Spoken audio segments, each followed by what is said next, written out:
Welcome to class and test. और अब हम लोग का नया सेल ऑर्गेनेल्स क्या है? लाइसोजोम्स। अब हम लोग स्टडी करेंगे लाइसोजोम्स। लाइसोजोम्स का एक दूसरा नाम है क्या? Suicidal bag. इसे ही हम लोग कहते हैं सुसाइडल बैग, यानी आत्महत्या की थैली, है ना। तो ये सेल के अंदर पाया जाता है और ये सिंगल वॉल मेम्ब्रेन है। सिंगल वॉल मेम्ब्रेन होते हैं लाइसोजोम्स, और इसके अंदर में एंजाइम्स जो होते हैं वो कैसे एंजाइम्स होते हैं? तो एसिडिक एंजाइम्स होते हैं। इसका एसिडिक पीएच जो है 5.0 होता है। तो चलिए अब हम लोग लाइसोजोम्स के बारे में पूरा डिटेल्स स्टडी करते हैं। तो लाइसोजोम्स की जो खोज हुई ना, वो सबसे पहले इसकी खोज किया है Belgian biochemist Christian D dupe ने। क्रिस्चियन डी ड्यूब ने लाइसोजोम का डिस्कवरी किया है लीवर सेल्स में।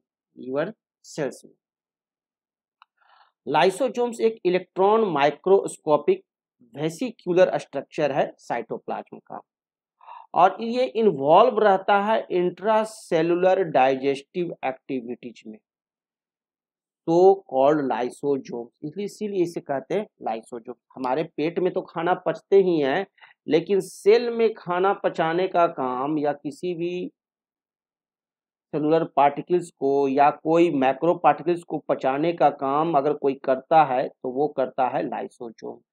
इन्वॉल्व रहता है इंट्रासेलुलर डाइजेस्टिव एक्टिविटीज में। और लाइसोजोम्स जो होते हैं वो प्रोकैरियोट्स में नहीं पाए जाते हैं, एब्सेंट फ्रॉम प्रोकैरियोटिक सेल्स।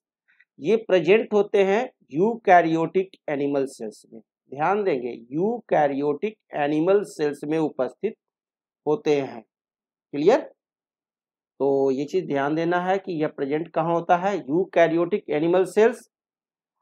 और मैमेलियन आरबीसीएस में नहीं उपस्थित होते हैं। इसके एक्सेप्शन है mammalian RBCs, some fungi that is yeasts, Neurospora, some protists that is Euglena, और मेरिस्टेमेटिक सेल्स। और जो मेरिस्टेमेटिक सेल्स होते हैं प्लांट में, दैट जैसे कि रूट टिप सेल्स ऑफ मेज या एनी अदर प्लांट्स, वहां पर यह लाइसोजोम्स उपस्थित नहीं होते हैं।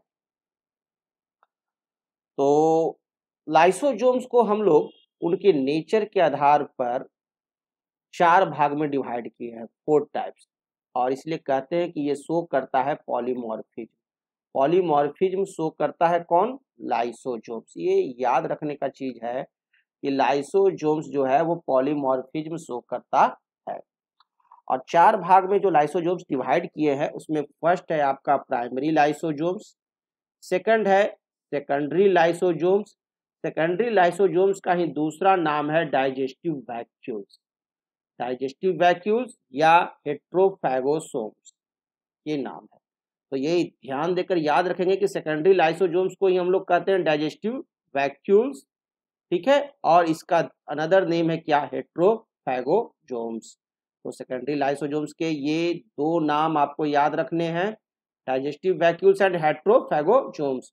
और लाइसोजोम्स का एक तीसरा टाइप है जो है ऑटोफैगोजोम्स।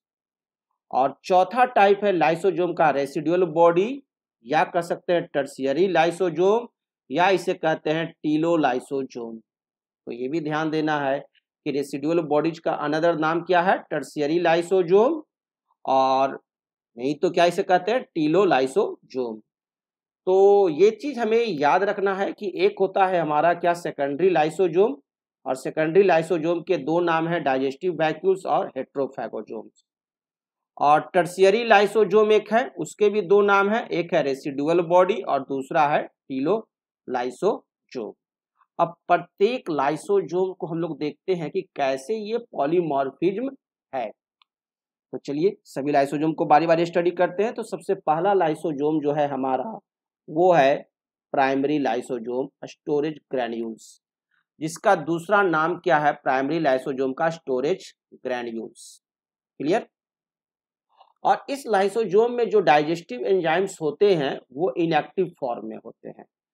यहाँ प्राइमरी लाइसोजोम्स जो आप देख रहे हैं, ये जो लाइसोजोम है, यहाँ इस प्राइमरी लाइसोजोम में डाइजेस्टिव एंजाइम हैं, लेकिन वो हैं जो किस फॉर्म में है?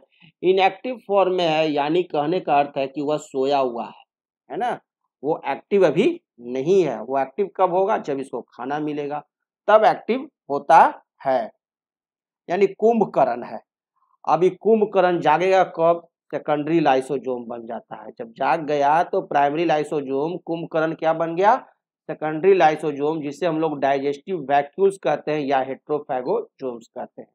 और इसके पास जो डाइजेस्टिव एंजाइम्स जो था इनएक्टिव फॉर्म में, वह जैसे ही फूड इंगेस्ट होता है, फूड इसको मिलता है, तो वो क्या होता है? एक्टिव हो जाता है। It is formed by fusion of primary lysosomes and endosome. अब हुआ क्या कि ये देखिए सेल के अंदर क्या हुआ? फूड प्रवेश किया, ठीक है ना। जैसे ही फूड प्रवेश किया तो इसे एक फूड वैक्यूल बन गया, इसके चारों तरफ एक लेयर आ गया और ये जो लेयर हो गया ये फूड वैक्यूल। अब ये फूड वैक्यूल है और ये सेल के अंदर है, तो ये तो खाना पचेगा नहीं, ये पचेगा नहीं। ये फूड वैक्यूल हो सकता है कि कोई ऑर्गेनिज्म हो, हानिकारक चीज हो जो कि सेल के लिए हानिकारक हो, तो इसी अभी एक लेयर के द्वारा घेर लिया गया चारों तरफ। बॉडी आपको सोल्जर्स आ गया, ठीक है ना। कहने का अर्थ है कि लेयर आया या सोल्जर्स आ गया, अब ये इसको बाहर नहीं निकलने देगा। अब इससे बचाने के लिए क्या होगा? इसके अंदर आर्मी जाएगा। वो आर्मी कौन है? Primary lysosome. अब ये प्राइमरी लाइसोजोम इसके अंदर प्रवेश कर जाएगा। अब जैसे ही प्राइमरी लाइसोजोम्स इसके अंदर प्रवेश किया कि देखा ओ बगल में खाना है, तो ये कुंभकर्ण भाई जाग गया। अब कुंभकर्ण भाई एक्टिव हो गया, अब इसके अंदर जो एंजाइम्स है वो एक्टिव हो जाएंगे। यानी कहने का अर्थ है कि प्राइमरी लाइसोजोम, ठीक है ना, प्राइमरी लाइसोजोम को हम लोग जब इंजेक्ट करा देते हैं, घुसा देते हैं, प्रवेश करा देते हैं किसमें? फूड वैक्यूल में, ठीक है ना, फूड वैक्यूल में, तो वो हमारे को क्या कहलाता है? Secondary lysosome. तो ये जो हो गया, अब यहाँ पर ये जो लाइसोजोम है वो सेकेंडरी लाइसोजोम है और उसके पास डाइजेस्टिव एंजाइम्स है और वो उसे क्या करेगा? पचा देगा, खाना को पचाएगा। और पचाने के बाद एनर्जी जो है वो जो क्या करेगा कि एनर्जी को आपको बॉडी को दे देगा, बॉडी सेल को ये एनर्जी दे देगा। सेल एनर्जी ले लिया, जब सेल एनर्जी ले लिया तो इसमें क्या बच जाएगा? अंतिम में सिट्ठी बच जाएगा। सिट्ठी जो बच गया, तो जो सिट्ठी बच गया यानी अनडाइजेस्टेड फूड बच जाएगा, वो क्या हो जाएगा? बाहर निकल जाएगा, है ना। तो अभी एक चीज देखते हैं, तीसरा जो है हमारा क्या है? ऑटोफैगोसोम्स। सेकेंडरी लाइसोजोम तो आप समझ गए हैं कि क्या है? Primary lysosome plus food vacuole, है ना, वो हो गया सेकेंडरी लाइसोजोम। ऑटोफैगोसोम्स की जो है formed by fusion of primary lysosome and reserve food और some cell organelles like mitochondria, fragment of endoplasmic reticulum ETC during deficiency of food. अब होता क्या है कि कभी कभी फूड की कमी हो गई, आप खाना टाइमली खाते नहीं हो, भूखे रह गए, तो सेल को तो एनर्जी चाहिए, तो सेल क्या करता है कि बगल में एंडोप्लाज्मिक रेटिकुलम का टुकड़ा है, ला उसी को खा लेते हैं, तो उसी के अंदर उसी को खा गया, ठीक है ना। तो ये लाइसोजोम थोड़ा सा एंडोप्लाज्मिक रेटिकुलम का टुकड़ा को ले लिया और उसी को खा गया, तो ये तो इसी का पार्ट था भाई, एंडोप्लाज्मिक रेटिकुलम इसी का पार्ट था। तो ऐसा जो प्रोसेस जिसमें कि यह इसकी इसी का रेसिडुअल बॉडी कुछ है, ठीक है, उसको खा जाए लाइसोजोम, या कोई दूसरा सेल ऑर्गेनेल्स को खा जाता है आपका यह लाइसोजोम्स, तो उस प्रोसेस को कहते हैं हम लोग ऑटोफैगोसोम्स। उसी प्रोसेस को कहते हैं ऑटोफैगोसोम्स। और सेकेंडरी लाइसोजोम्स में क्या होता है कि एक्सटर्नल पार्टिकल्स को खाता है, ठीक है। तो ये डिफरेंसेज है सेकेंडरी लाइसोजोम्स और ऑटोफैगोसोम्स में, लेकिन प्रोसेस तो सेम ही है। और चौथा जो होता है कि जब आपका एनर्जी बॉडी को दे दिया, उसके बाद जो सिट्ठी बच गया, वह सिट्ठी अब इस सेल के अंदर क्यों रहेगा? वो सेल से बाहर निकलेगा ना। आप लोग डेली नित्य क्रिया करते हो, शौच जाते हो, बाहर निकालते हो, सेम चीज सेल भी क्या करता है? उसे बाहर निकाल देता है। यानी रेसिडुअल बॉडी और टर्शियरी लाइसोजोम और टीलोलाइसोजोम में क्या होता है? It is the lysosome with only undigested food. यह वह लाइसोजोम है जिसमें कि केवल अनडाइजेस्टेड फूड है और it is normally expelled out of the cell by exocytosis, और यह एक्सोसाइटोसिस के द्वारा बाहर निकल जाता है। तो ये ध्यान देने का चीज है कि रेसिडुअल बॉडी जो होता है वो क्या हो गया? आपका lysosome with only undigested food, और रेसिडुअल बॉडी का दूसरा नाम क्या है? Tertiary lysosome. क्या है? टेलोलाइसोजोम। तो ये चारों तरह के लाइसोजोम आप समझ गए, और ये इसी को कहते हैं पॉलीमॉर्फिज्म, कि लाइसोजोम जो है वो पॉलीमॉर्फिज्म शो करता है। लाइसोजोम का जो शेप जो होता है ना जनरली स्फेरिकल होता है, स्फेरिकल शेप के जनरली ये होते हैं और इसका साइज रेंज जो होता है 0.2 से 0.8 माइक्रोमीटर, एवरेज कह सकते हैं 0.5 माइक्रोमीटर के ये होते हैं। और लाइसोजोम्स ज्यादातर पाया जाता है वैसे सेल्स में जहां की इंट्रासेलुलर डाइजेस्टिव एक्टिविटी ज्यादा हो, ठीक है ना। Lysosomes are more in those cells which are involved in intracellular digestive activities, उन्हीं सेल्स में ये ज्यादा पाया जाता है जहां की इंट्रासेलुलर डाइजेस्टिव एक्टिविटीज ज्यादा है, जैसे कि WBCS ऑफ ब्लड, है ना, WBCS ऑफ ब्लड या हिस्टोसाइट्स ऑफ कनेक्टिव टिश्यूज या फैगोसाइट्स या ओस्टियोक्लास्ट्स, ये सब सेल्स में ज्यादातर मात्रा में लाइसोजोम्स पाए जाते हैं, बहुत अधिक मात्रा में पाए जाते हैं। और lysosomes are formed from cisternae of Golgi body, lysosome बनता किससे है तो सिस्टर्नाई ऑफ गोल्गी बॉडी से बनता है। इस लाइन को तो आपको याद रखना है कि lysosomes are formed from cisternae of Golgi body. अब इलेक्ट्रॉन माइक्रोस्कोप से हम लोग लाइसोजोम्स को देखें और देखते हैं कि भाई उसका स्ट्रक्चर कैसा है। तो लाइसोजोम बनता है 2 पार्ट्स का, 2 पार्ट्स का लाइसोजोम बना हुआ होता है। बाहरी जो लेयर होता है उसे कहते हैं लिमिटिंग मेम्ब्रेन और अंदर में जो इसका माल जो रखा रहता है उसे कहते हैं मैट्रिक्स, यानी ये जो बाउंड्री है इस बाउंड्री को हम लोग कहते हैं लिमिटिंग मेम्ब्रेन LM। और इसके अंदर जो मैट्रिक्स है, मटेरियल है, उसे हम लोग कहते हैं क्या, मैट्रिक्स।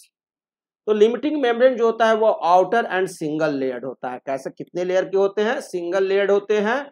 और it keeps a limit on digestive enzymes, और ये अपने अंदर में डाइजेस्टिव एंजाइम्स को रखे रहता है, समाहित किए हुए रहता है। मैट्रिक्स जो होता है इसका इनर पार्ट है, it is inner finely granular and highly heterogenous, और बहुत ही ज्यादा हेट्रोजेनस ग्राउंड सबस्टांस है इनसाइड द मेम्ब्रेन, मेम्ब्रेन के अंदर रहता है। और matrix of primary lysosome is formed of hydrolases, और प्राइमरी एंजाइम लाइसोजोम्स का जो मैट्रिक्स है वो बनाता है क्या, हाइड्रोलेसेज। प्राइमरी लाइसेज के अंदर जो मैट्रिक्स होते हैं उसे हम लोग कहते हैं क्या, हाइड्रोलेसेज कहते हैं। क्यों कहते हैं, क्योंकि इसकी एसिडिक जो नेचर है वो एसिडिक मीडियम जो देखिएगा नेचर का होता है, जो pH 5.0 का होता है, 5.0 का एसिडिक नेचर का होता है, इसीलिए इसको ऑल्सो कहते हैं हम लोग एसिडिक हाइड्रोलेसेज। इसलिए लाइसोजोम के अंदर जो मैट्रिक्स होते हैं उसका दूसरा नाम क्या है, एसिडिक हाइड्रोलेसेज। और लाइसोजोम्स में जो एंजाइम्स पाए जाते हैं उसे हम लोग 6 कैटेगरीज में डिवाइड कर सकते हैं। जैसे कि आपका एक हो गया प्रोटीएजेज, जिसके एग्जांपल है कैथेप्सिन एंड कोलेजिनेज। दूसरा है आपका न्यूक्लिएजेज, जिसको एग्जांपल है डीनेज एंड आरएनएज। इतनी तरह के 6 तरह के आपको लाइसोजोमल एंजाइम्स लाइसोजोम्स के अंडर में पाए जाते हैं, जो अलग अलग चीज को डाइजेस्ट करने में काम देते हैं। जैसे ग्लाइकोसाइडेजेज रहेंगे, बीटा गैलेक्टोसाइडेज और बीटा गैलेक्टोसाइडेनेज, और या फॉस्फेटेजेज रहते हैं, तो एटीपेज और एसिड फॉस्फेटेज। सल्फेटेजेज रहते हैं for sulphate linked organic compounds, और स्टेरेजेज रहते हैं फॉस्फोलाइपेज या एसिड लाइपेज। तो 6 टाइप्स ऑफ एंजाइम्स आपको लाइसोजोम में पाए जाते हैं, प्रोटीएजेज, न्यूक्लिएजेज, ग्लाइकोसाइडेजेज, फॉस्फेटेजेज, सल्फेटेजेज और स्टेरेजेज। अब लाइसोजोम के बारे में तो आप देख लिए, अब लाइसोजोम का फंक्शन क्या है यह हम लोग देख लेते हैं। तो प्राइमरी जो फंक्शन अगर लाइसोजोम का देखिएगा तो वो है इंट्रासेलुलर डाइजेशन। इसका मुख्य कार्य क्या है, इंट्रासेलुलर डाइजेशन है of all the categories of macromolecules. किसी भी तरह का मैक्रोमोलिक्यूल्स इसके अंदर सेल के अंदर आएगा उसको यह डाइजेस्ट कर जाएगा और सेल को बचा के रखेगा। दूसरा एक वर्ड यहां आता है वो ध्यान देने का है, वो वर्ड है हेट्रोफैगी। अब ये हेट्रोफैगी क्या है ये आप ध्यान दो कि it involve the digestion of exogenous material of high molecular weight inside the cell. यदि सेल के अंदर कोई बाहर से कोई हाई मोलिकुलर वेट पार्टिकल्स आया तो उस हाई मोलिकुलर वेट पार्टिकल्स को यह क्या करता है, लाइसोजोम्स अंदर में प्रवेश करेगा, प्राइमरी लाइसोजोम, और हो जाएगा सेकेंडरी लाइसोजोम और उसे डाइजेस्ट करा देगा। इस प्रोसेस को हम लोग कहते हैं heterophagy. It involves the digestion of exogenous materials of high molecular weight inside the cell. Clear. और यह हेट्रोफैगी देखा जाता है मोस्टली प्रोटोजोन्स में, स्पॉन्जेज एंड सोलेंट्रेट्स में। ये भी ध्यान देने का चीज है कि हेट्रोफैगी मोस्टली किस में पाया जाता है, प्रोटोजोन्स में, स्पॉन्जेज और सोलेंट्रेट्स में। और it is a defensive mechanism, यह एक डिफेंसिव मैकेनिज्म है अगेंस्ट इन्वेडिंग माइक्रोब्स। कोई माइक्रोब्स इसके ऊपर अटैक करता है तो उससे आपको सेल्स की रक्षा करने में यह कार्य करता है heterophagy. So are also called disposal units, इसीलिए इसको हम लोग ऑल्सो क्या एक नाम देते हैं, वह नाम है डिस्पोजल यूनिट्स। और यह हेल्प करता है, इट हेल्प्स इन फिजियोलॉजिकल रिजुनवेनेशन, और ये शारीरिक कायाकल्प में भी आपको फिजियोलॉजिकल रिजुनवेनेशन में शारीरिक कायाकल्प में मदद करता है हमारा लाइसोजोम्स।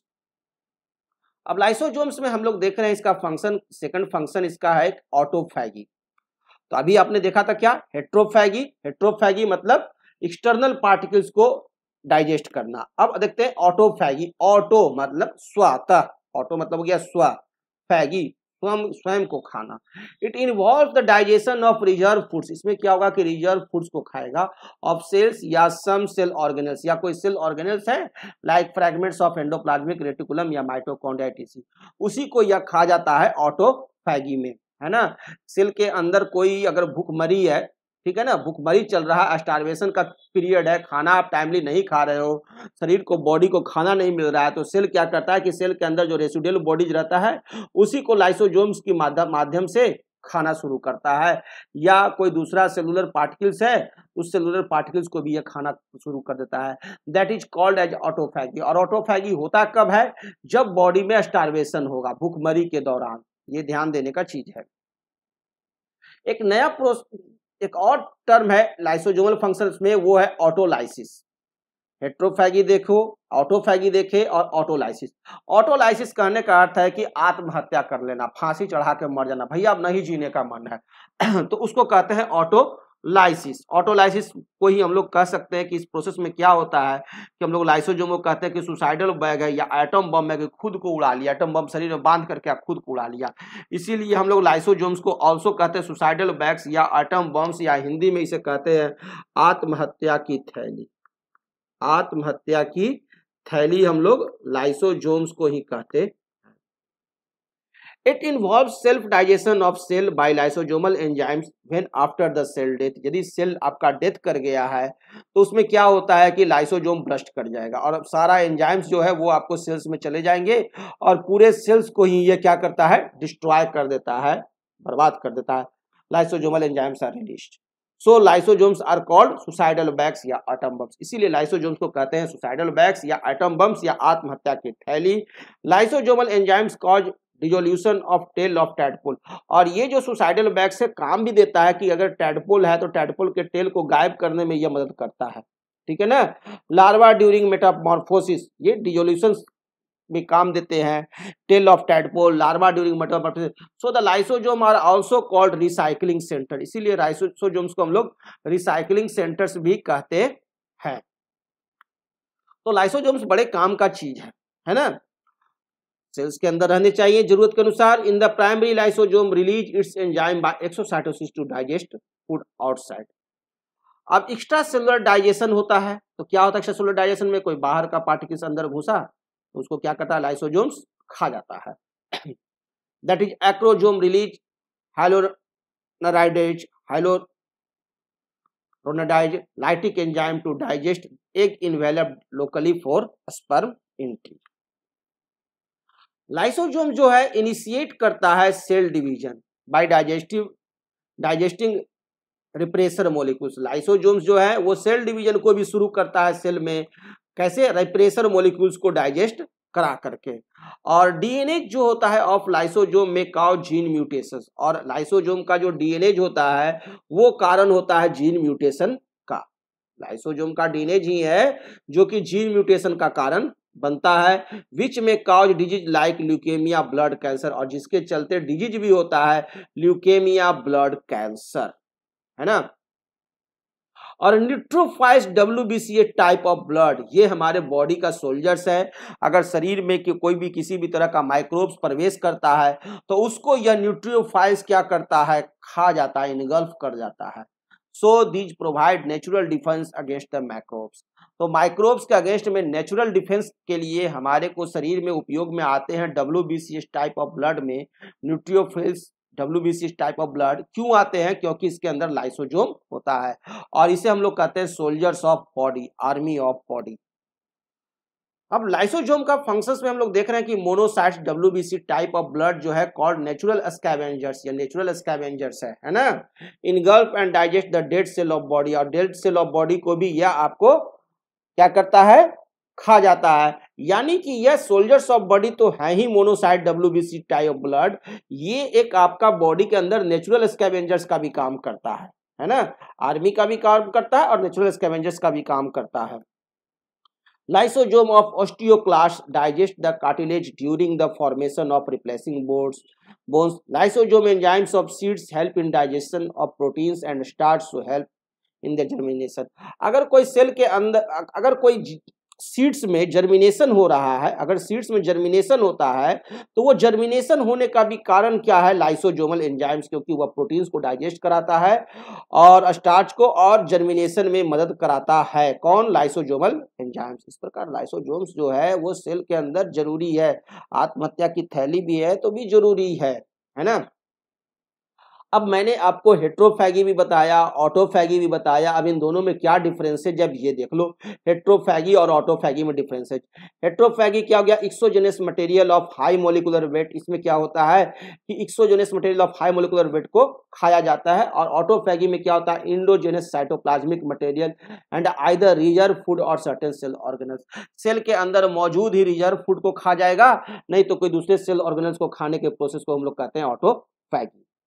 और ये होता कब है? तो during abundance of food supply, यदि आपका फूड सप्लाई हो ज्यादा मात्रा में, अंदर में फूड सप्लाई हो, तब ये हेट्रोफैगी देखा जाएगा।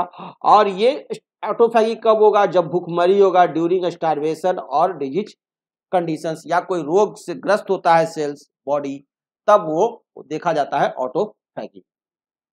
अब हम लोग देखते हैं क्या ऑटोफैगी और ऑटोलाइसिस में डिफरेंस है। ऑटोफैगी और ऑटोलाइसिस क्या है? ऑटोफैगी क्या है ये तो आप समझ गए हो, रिजर्व फूड और सम सेलुलर ऑर्गेनेल इज डाइजेस्टेड।